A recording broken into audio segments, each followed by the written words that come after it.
How many of us in this room are dads? Especially dads of daughters. How many of us are dads of daughters? So quite a few.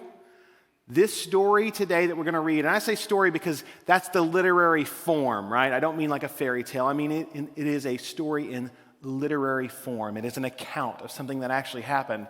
The account that we're going to read today is going to hit those of us that are dads a little harder than the rest of us. And it may also hit those of you that are daughters a little harder than the rest of us. And this is really important. A lot of our culture today, I'll be honest, I grew up on The Simpsons. I thought The Simpsons was kind of funny, but now every dad is a dumb oaf. And when you look at our culture, and that was funny for a time, but that is not what dads are supposed to be. When we look at Scripture, when we look at the way even we remember maybe our dads growing up or this ideal version of a dad, we think of a protector. We think of somebody who would do anything for their family. I think of a movie like Commando. I know it's Christmas time. That is the wrong Arnold Schwarzenegger movie to reference for Christmas. But in that, he's an secret operative for the government, and he's retired, but when they kidnap his little girl, he will knock down and kill every bad guy in his way because he is going to protect his little girl.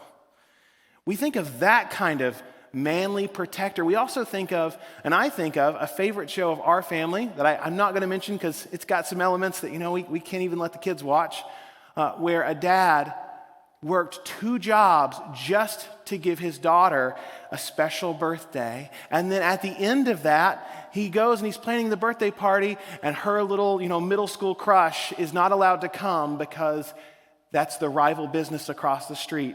Unless the guy says, I won't let my son go. I don't want nothing to do with your family unless you shave off that dumb mustache. And the dad looked at his daughter and she cried, I want my birthday. And so he shaved off his precious mustache. It's one thing to fight for your family. It's another to humiliate yourself to protect your family. And we see that and we hold up this idea of dad. And today we're going to look at a dad who is willing to humiliate himself for the sake of his daughter. This is going to be part of our chapter by chapter, verse by verse study through Luke. Now, as a reminder, last week we covered Legion, and there was a man that was possessed with so many demons. He was known as Legion, which could be up to 6,000 members. And there was even a man with him who was also possessed that we learn about from Matthew. Jesus had been in Gentile territory, and after he had been in that Gentile territory, which was the Decapolis, he comes back across the Sea of Galilee, and he's going to land in Capernaum. So we're going to read the whole passage here because there's something interesting that happens in context. All right, Luke 8, starting in verse 40. And as Jesus returned, the people welcomed him, for they had all been waiting for him. And there came a man named Jairus, and he was an official of the synagogue. And he fell at Jesus' feet and began to implore him to come to his house. For he had an only daughter, about 12 years old, and she was dying. But as he went, the crowds were pressing against him, and a woman who had a hemorrhage for 12 years and could not be healed by anyone came up behind him and touched the fringe of his cloak, and immediately her hemorrhage stopped. And Jesus said, Who is the one who touched me? And while they were all denying it, Peter said, Master, the people are crowding and pressing in on you. And that's Peter's way of saying, Jesus, everyone is touching you? So verse 36, but Jesus said, Someone did touch me, for I was aware that power had gone out of me. When the woman saw that she had not escaped notice, she came trembling and fell down before him, and declared in the presence of all the people the reason why she had touched him, and how she had been immediately healed. And he said to her, Daughter, your faith has made you well. Go in peace. While he was still speaking, someone came from the house of the synagogue official, saying, Your daughter has died. Do not trouble the teacher anymore. When Jesus had heard this, he answered him, Do not be afraid any longer, only believe, and she will be made well. When he came to the house, he did not allow anyone to enter with him, except Peter and John and James, and the girl's father and mother. Now they were all weeping and lamenting for her. But he said, Stop weeping, for she has not died, but is asleep. And they began laughing at him, knowing that she had died. He, however, took her by the hand and called, saying, Child, arise. And her spirit returned, and she got up immediately. And he gave orders for something to be given her to eat. Her parents were amazed, but he instructed them to tell no one what had happened. Now, there's lots of things that we're going to draw out of this particular passage, but one thing I want you to notice is that something weird kind of happens in the middle. There's this one story, and then there's something wedged into the middle of it. Now, it's not by accident. Those of you, the men in the room who go to our men's breakfast on Fridays, and we study through Mike Winger, he's doing a series through Mark, or he did a series through Mark, and we're kind of lagging maybe a year or two behind, but we're doing it in bits, and he covers this Markan sandwich, and it is this idea of just combining something. Now, Luke does it too, and we all know what a sandwich is. Two things that are familiar, a piece of bread, and we make it better by pulling them apart and putting something in the middle, right? And in the case of jelly, peanut butter and jelly, it is less messy to do it in a sandwich. But actually, it becomes a composite item. And when they're doing it, when Mark does it or when Luke does it, they are not doing something just kind of stream of consciousness as it happened. Oh, there was an interruption. It is an intentional decision on their part, especially Mark's, to actually illuminate the whole passage. Because if you put the two things together, you actually learn more, and one explains the other or provides some additional context. So in this case, what we actually see this theme of two daughters. We see, yes, a daughter of Jairus, but we also see Jesus acting, right? He says later, if you've seen me, you've seen the Father. He's acting as the personification of the Father. He's in one with the Father, and he's calling this girl, this woman who's had a long-standing issue, daughter. She's a daughter of the Father. So we see this theme here. We also see Jairus is a synagogue official. And so he's big, in a big wig, essentially. He's important. He would have some influence around the town, maybe some connections back to Jerusalem. He was an important person, but we also see this other lady who's at the wit's end who would have been ostracized from society. And so we see God's healing across the spectrum of people when we put the two of them together. And we also see Jesus touching people that are ceremonially unclean. And in their culture, that would have, normally the understanding would have been they would have contaminated Jesus, whether it be this woman with the issue of blood, or it would have been the dead body. But that's not how it happens here. Rather than Jesus being contaminated by those that are seen as unclean by the world, or even ritualistically unclean, and there's a reason for that, we'll get into that, rather than Jesus being tainted, he actually heals and they become whole. And so there's something very special about that. We can't go to Jesus and we're so bad that somehow we tarnish God. We're not too bad to approach him now because Jesus will come down and he will heal on us. He's really opened up a pathway regardless of where we're at. Ceremonial, maybe there's a real issue, or maybe it is just the view of the world towards us. It doesn't matter. We can approach Jesus. So let's go back and let's look at this a little more slowly. And as Jesus returned, the people welcomed him, for they had all been waiting for him. Now remember, Jesus had gone out and he had been with the Gentile folks for just a brief encounter there, and he sent somebody out to kind of be a missionary. He's left them behind, that man formerly known as Legion, to go out there. But he's come back, but he had already been teaching to the Jewish people with parables as a form of judgment because some of them were already rejecting him. And that included the Pharisees, the Sadducees. There were powerful people now rejecting and pushing back against Jesus. We also see throughout the New Testament, throughout the Gospels, that there are people that are beginning to follow Jesus, not because they want to follow Jesus and learn from him, see him as Lord, but because they want something from him. It's one thing, and you know what, this happens today as well. If somebody comes to the church and they're in need and they want some food, happy to help, that's great.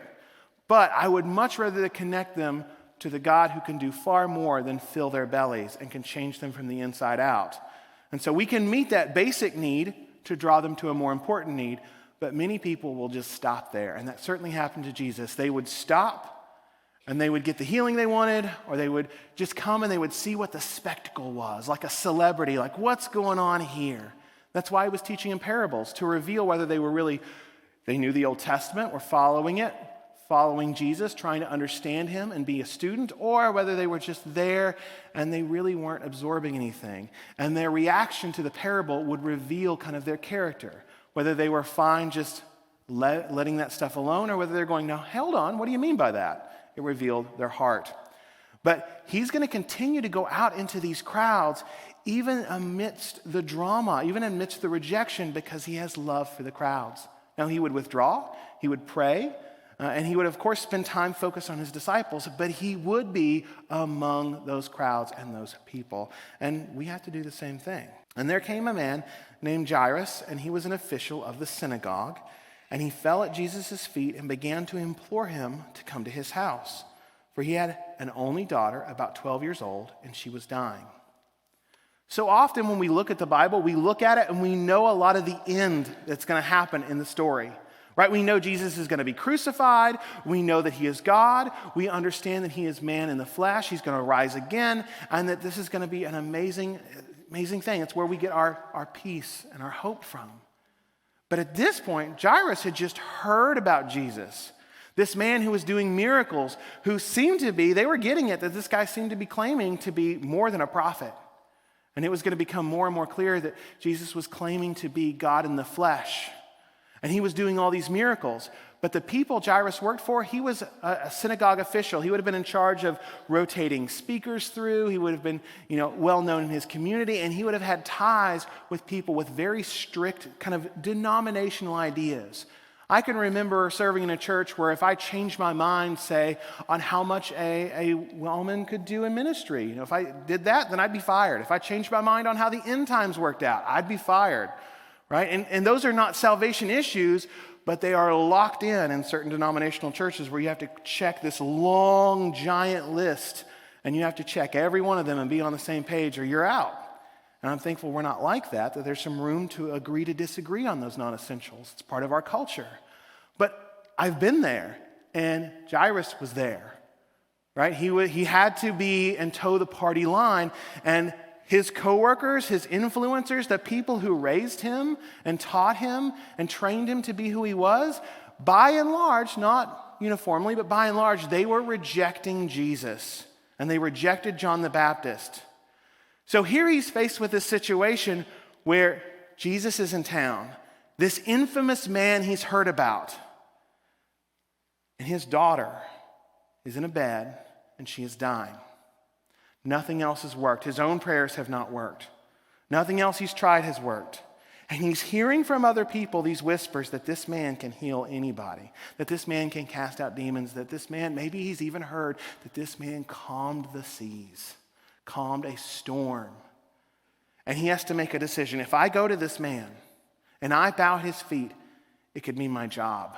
It could mean my reputation. I could be rejected, I could be mocked, and I could be ridiculed. I have to side with everything that all the people around me are doing, or I have to risk siding with Jesus if that is my chance to get my girl healed. And so he comes. And we don't walk up to people randomly, not even celebrities, at least I hope we don't, and just bow at their feet, right? And they didn't either. And so this was a clear and powerful gesture. He recognized Jesus' authority and who he was, and he bowed down because this was his chance for his daughter. He was willing to humiliate himself because he loved his daughter that much.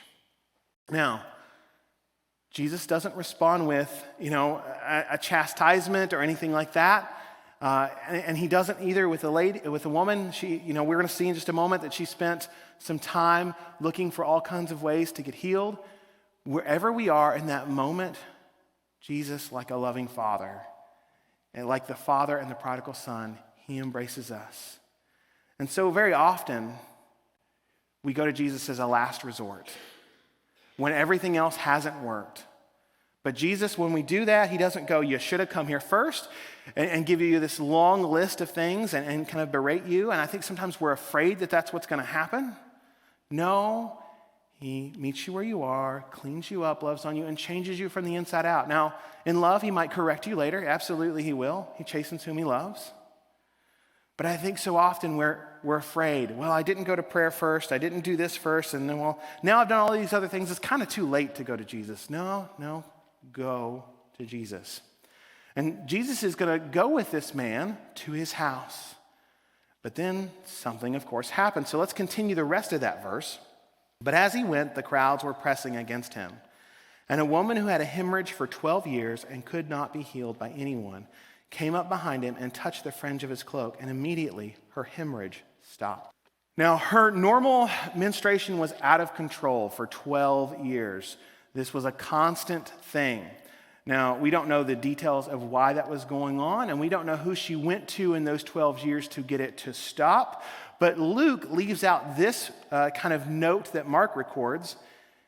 This woman and had endured much at the hands of many physicians and had spent all that she had and was not helped at all, but rather had grown worse. So we know she's poor now, but did you catch that? Luke left off something about physicians. Why might Luke have left something off about physicians in his account? Because he's a physician, right? Please remember when you're reading Scripture, these are real people. This is real history. These are eyewitness accounts. That's why we have Matthew, Mark, Luke, and John. God preserved from 4 different perspectives. And Luke, he's actually writing down he's compiling an investigative report with lots of interviews, so even more perspectives. And, Mark's writing his down mostly from Peter. But we have these different angles because sometimes eyewitnesses leave things out. And eyewitnesses have different priorities. So these are real people. Remember that. And that's just a neat little reminder. But now we see that Jairus, he had some money and influence. This woman was now poor. Whatever she had, it was gone. And she was actually made worse because sometimes even well-meaning treatment or well-meaning people, they aren't able to help. And she is in a dire spot. And for her, this would have made her ceremonially unclean. Now, this is not because women are less than men. This is a hygienic issue with blood. There was not the feminine products that there are today. And this was a challenge. So she was kind of going to be in a mini quarantine during that normal period. But now it's lasted for 12 years. She was not permitted to have relations if she was a husband. And that would actually have been grounds for divorce after that long. Couldn't give her husband an heir. And so if she was married, she probably wasn't anymore. And if she was not married, no husband was going to marry her because of this issue. So she was intensely lonely. She would have actually been supposed to warn people to not touch her because the idea is if you touched her, that then you would be unclean. And that would prevent you from going to the temple. You'd also need to cleanse yourself. And this was practically, it sounds really harsh and cruel, but this was a practical way to control the spread of diseases. So there was a practical and loving purpose, but there are people in the midst of that unfortunately are experiencing deep loneliness and pain. And we see here that God does indeed have mercy for those people, especially in this case, her. This was a tragic story, and she would have had to have been crying unclean and telling people, not touching people. But did you note the crowd was so massive that they were bumping into one another. And so she's gone from, very lonely and intensely just isolated into the crowd and into a crowd that she is not supposed to touch. No doubt she is bumping into people as she does so. And so she would have made a lot of people unclean. But Jesus has a response to her. And Jesus said, "Who is the one who touched me?" And while they were all denying it, Peter said, "Master, the people are crowding and pressing in on you." But Jesus said, "Someone did touch me, for I was aware that power had gone out of me." Now, this is not to say that Jesus somehow didn't know who was healed, okay? Jesus knew who was healed. This is asking a question to reveal information. It's the same way God did it in the very first story in the Bible when we see in the Garden of Eden where Adam and Eve, they've sinned, they've fallen, and he, hey, where are you? Who told you you were naked? God knew all those things. He was allowing Adam and Eve to reveal it.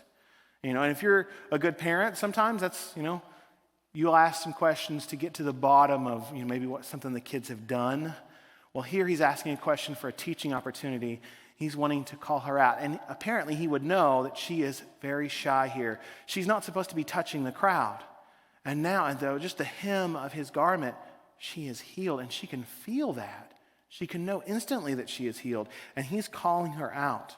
When the woman saw that she had not escaped notice, she came trembling and fell down before him and declared in the presence of all the people the reason why she had touched him and how she had been immediately healed. Now, this was an opportunity to glorify God and to recognize, hey, Jesus is a miracle worker, which the miracles authenticate the message.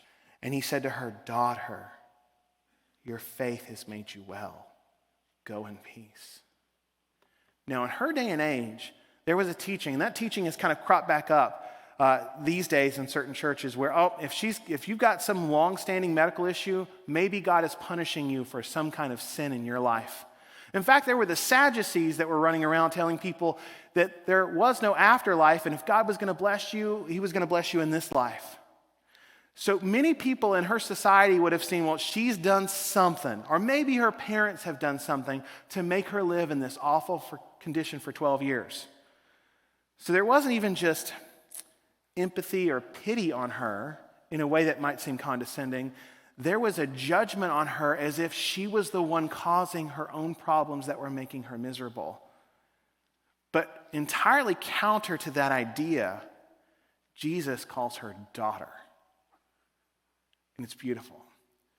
This lone woman who we don't know the situation of her family, probably shunned, not allowed to touch, she is called daughter. And that is because of her faith in him.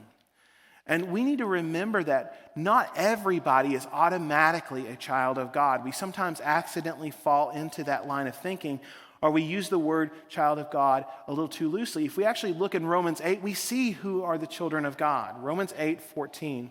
For all who are being led by the Spirit of God, these are the sons of God. For you have not received a spirit of slavery, leading to fear again, but you have received a spirit of adoption as sons, by which we cry out, Abba, Father. The Spirit himself testifies with our spirit that we are children of God.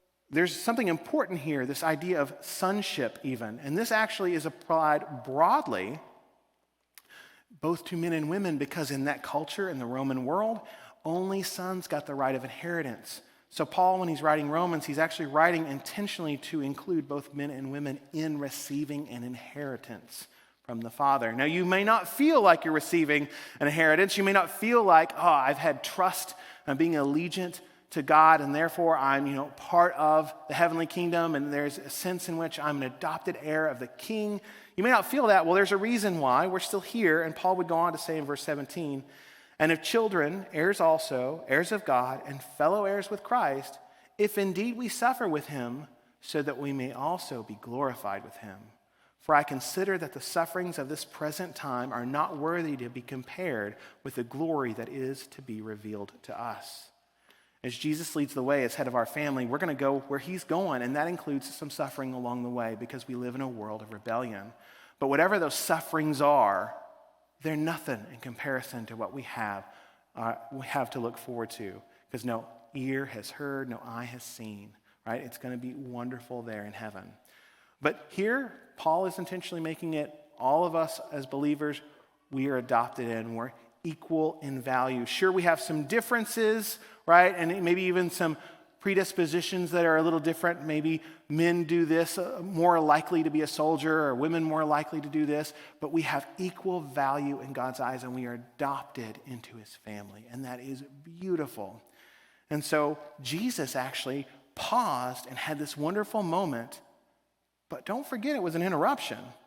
What would Jairus have been thinking? Hey, why are you pausing? My daughter is dying right now. Let's get on the move. This is a priority issue. Everyone's touching you. Why are you pausing to ask who touched you? How do we handle our own interruptions in life? Now, I have to remind myself of this often when I think about my own kids. I can be in the midst of something, and I can't even remember who it was, so I can't properly quote them. Somebody once said, you need to listen to your kids when they tell you something unimportant, so that when they have something important to say, they will tell you. Because if you keep shutting them down, I'm busy, this other thing is going on, then when there really is something that you need to hear and need to interact with, they're not going to go to you. But Jesus, he's dealing with his kids in a sense, right? He and the Father are one, and so he has time to heal and love on this daughter while he's on the way to deal with another daughter. He takes the time because the task is not as important as the people involved. So he's allowing himself to be interrupted. And we need to be interruptible so that we can best glorify the Father and edify and serve and love our friends, our family, and neighbors. But they move on. Verse 49. While he was still speaking, someone came from the house of the synagogue officials saying, your daughter has died. Do not trouble the teacher anymore. I almost wonder if this is meant to be good advice, because many people, meaning well, can give advice that's just wrong. It may not have come from an overly negative heart. It was, hey, this guy can heal somebody else. Why don't we let him focus elsewhere? But when Jesus heard this, he answered him, "Do not be afraid any longer. Only believe, and she will be made well." Now, we oftentimes hear this "have faith" phrase used in our culture, and we even use it inside the church culture, not just the American culture at large. And I think we need to be careful with that, because our culture has this weird definition of faith. It's like Mark Twain's definition of faith, and he said that faith is believing what you know ain't so. Well, that's not biblical faith at all. Biblical faith, or pistis, it is trust. And it's actually trust based on what you know. Jairus wasn't asked here to take a flying leap here, or just this blind leap in the dark. He had just seen Jesus heal. Remember that. He had something to latch onto, to hold on to. We trust based on what we know. Now, does that mean we know everything? Absolutely not. We should be continuing to dig deeper, but we won't know everything. So I would encourage you to use that word trust. Jairus should continue to trust. That's a better English translation than just have faith. Unfortunately, so many have misunderstood faith in a way that has made it unhelpful to use on a regular basis. When he came to the house, this is verse 51, he did not allow anyone to enter with him except Peter and John and James and the girl's father and mother. Now they were all weeping and lamenting for her. But he said, "Stop weeping, for she has not died, but is asleep." And they began laughing at him, knowing that she has died. Well, who is they? Well, it seems in the custom of the culture, and Mark makes this a little more clear, that there's also some weeping paid mourners or family mourners in the house. When someone died, that's what they would do. They would cry loudly, and if you could, you'd hire other people to cry loudly and scream. And the more that was going on, was the more just valuable that life was that passed away. And so they limit who goes in the house, but then there's already some people in the house. And then we're going to see there's another kind of breakdown or another elimination of people, because Jesus is going to kick some of them out. Mark 5:40. They began laughing at him, but putting them all out, he took along the child's father and mother and his own companions and entered the room where the child was. So he went in the house with a couple of people. Maybe that's why he didn't bring everybody. There was no room, but also Jesus did have the innermost three that he would work with the most. And then there were people in there, and when he told them that she was not dead, they laughed at him. She's dead. We know that she's dead. You're crazy, Jesus. All right, get out. They were rejecting what they already knew about Jesus. Jesus was not going to give them more. And so he's going to continue on. Luke 8, verse 54. He, however, took her by the hand and called, saying, "Child, arise." And her spirit immediately returned, and she got up immediately. And he gave orders for something to be given her to eat. Her parents were amazed, but he instructed them to tell no one what had happened. Why did he tell no one what happened? Tell them to tell no one? It was because he's controlling how many people are hearing all of these things so that he doesn't get crucified before the appropriate time. All that is a timeline, and he is being tactical with it. And so sometimes, knowing the outcome, like over in the Decapolis, in the Gentile area, he sent out the man formerly known as Legion as kind of a missionary, telling everybody about Jesus. So that area is going to be ready for when the disciples, after the cross, are going to come there and start planting churches and spreading the gospel, because they've already heard about Jesus. But here, in the heart of this, where there's already some resistance and rejection, he is not going to flame their rejection further and lead to an early crucifixion. So he's going to tell them not to tell anybody. Now, of course, he's going to tell them not to tell anybody, but there was a bunch of people in that house that had already saw this girl was dead. And then they're going to see this girl's alive, walking around town again, going to synagogue again. And so they're going to know. But here, we see that Jesus used this word sleep. And this word sleep, when we talk about it with death, it's something more than just a euphemism, okay? Jesus is saying that, and we'll sometimes say, they're departed, they're not with us anymore, they've gone home, and I appreciate that, especially that last one. But Jesus is actually using this as a teaching point, because he's teaching us that death is just temporary. It is not a permanent thing, and that he has control over it. So let's read from 1 Thessalonians 4:13. But we do not want you to be uninformed, brethren, about those who are asleep, so that you will not grieve as do the rest who have no hope. You see, that little girl got up, and immediately she had this short-term resurrection.